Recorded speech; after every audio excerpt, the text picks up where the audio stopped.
Hello dear fish keeper, welcome again to my case of fish diseases. Yes, 181 about Discus. Yes, the lovely Discus for the Discus specialist. Might be interesting to follow about this case about split fins again. Yes, that's my second one. I had other videos. I have some links below. You can follow the other videos that can teach you lessons what to understand, because split fin is a problem for discus keepers, but to understand how to diagnose and to try to prevent that problem is something to learn. So keep on watching my videos, and particularly this one, which is about, a special one, a discus snow leopard from a European breeder. Had split fins, but also parasites and bacterial infection. More to learn in my books on fish diseases, including discus. Yes, I have information that can help you. Discus snow leopard, you can see here the case of split fins, broken fins also called. You also see the other one in the back there. They look nice for the body. They look pretty healthy for the rest. They were a little bit slow, but still eating well. But split fins is not normal, but the fish were keeping up, surprisingly, not showing other major problems. Here we see the one, you can see here that the anal fin, look how badly the split fins are here, and here in the top, the dorsal fin. So I took it with the net so you can see it much better in detail. These fish were already, well, in an advanced stage. And in my opinion, it was come too far that no adequate treatment was applied because it was not correctly diagnosed. Diagnosing, yes, split fins. Is that a bacterial infection or finrot? Well, we examined and took parts of the fins, which we took in and examined in the microscope. And so far we could see no particular large amounts of bacteria. We saw a little bit, you can see them here, a little bit around here, but we didn't see major necrotic tissue. Some parts had it, and here we see it in the video in detail. You can see, well, if you have good eyes, depending on the viewer, you can see the black spots dancing around in the water. And this can here be a part of necrotic tissue, but other parts are very clean and had nothing to do with a fin rot. What we found were bad looking pale gills. We put it in a microscope. You see here the coloration is pale and it's not looking healthy. So there is somewhere a problem causing these gills not to be good. Yeah, we didn't see particular gill rot, but this might be a problem of the organs. In the organs, well, we found Milano Microphage Center. We saw some clusters.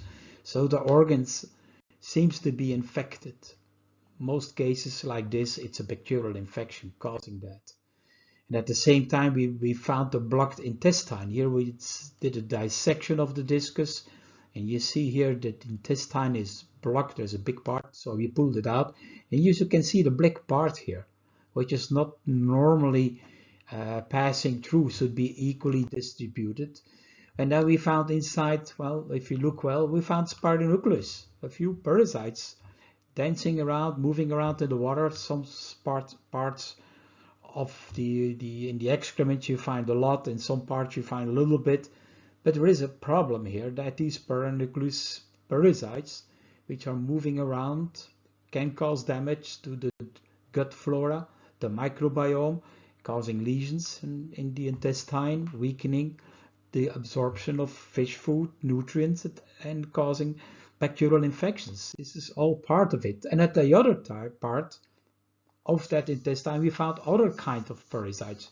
Look at the whitish, transparent little balls here moving around in the water. I can hardly indicate. You can see in different parts they're moving around and a little transparent. They are different looking than Spironucleus. It used to be called in the history of in aquaculture hexameta, those transparent ones. I didn't send it to the laboratory to identify which particular species it is, because it takes a long time, it takes a lot of money, but at least we know it's a flagellate. It's a flagellated parasite, and for those flagellated parasites we can apply treatments like metronidazole or dimetronidazole, which I explain in my books how to treat and what you can do for it. So the treatment for this leopard snow leopard, discus fish? Well, first of all, do a good examination, which can tell you you're dealing with a bacterial infection, you're dealing with a parasitic infection, so you have to treat accordingly. The split flints mostly are a secondary problem due to weakening of the organs and bad blood supply. I explained that in a specific video on split fins. You can see the link below for that video. And there might be some bacteria, but that's not the major problem of the split fins. The fish is weakened.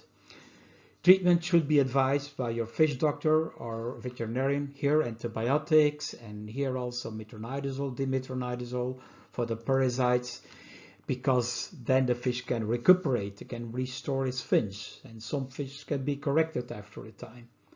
But certainly important, you should apply a correct medication at the correct dosage at the correct timing. Overdosing is a bad case of treatment. Anyone maybe has suggestions, has experience, or can have critics? Yes, always welcome to discuss it and put it below in your comments. Read more in my books, more things to learn, to understand what we learned and in our study on fish diseases, 45 years. Maybe you want to become a specialist fish doctor and getting more knowledge how to train yourself to become a good examiner of fish diseases. Well, I have a special training for that on my Patreon. So I hope this helped you to keep your fish, and particularly the discus fish, in the best condition, that it teaches you a lesson. Do a good diagnosis. Thank you for watching.